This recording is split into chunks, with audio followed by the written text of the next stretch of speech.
The instant I turned the corner, something in the air told me it was wrong.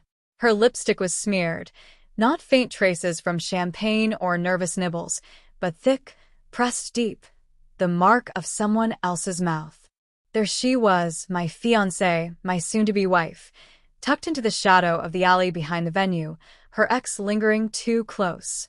His hand brushed against her wrist, lingering like it belonged there. Her chest heaved, fast, uneven, like she'd been running. When her eyes locked on mine, I didn't see guilt. I saw panic. The world seemed to stop. Music thudded faintly from inside.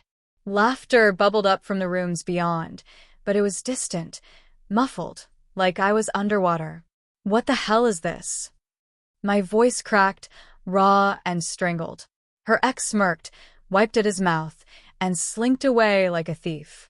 She didn't follow him. She didn't even move. She just stared, tears brimming but not falling. It was a mistake, she whispered, trembling. I didn't mean for it to happen. But the mark on her lips didn't lie. Inside, the party roared on. Our friends, our families, toasting to the life we were supposed to start together, completely unaware that it had just shattered in the shadows outside.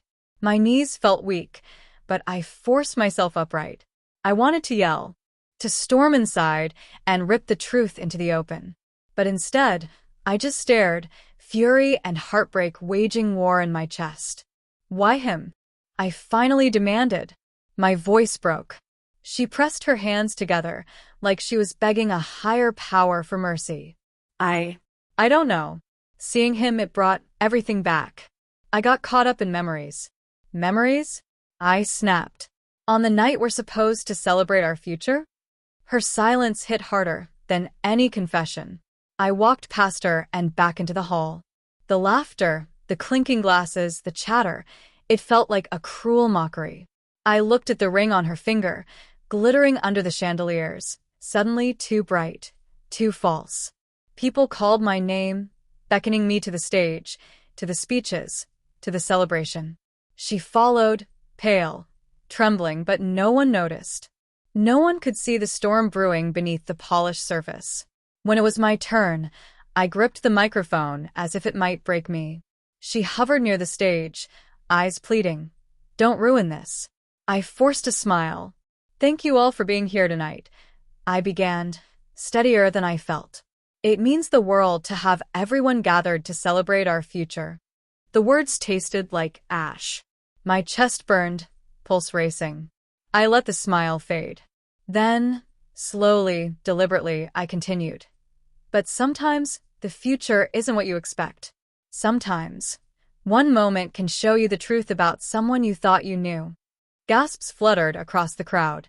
She paled, fingers fidgeting with her dress. I didn't say more, not yet. I simply stared, watching her eyes drop.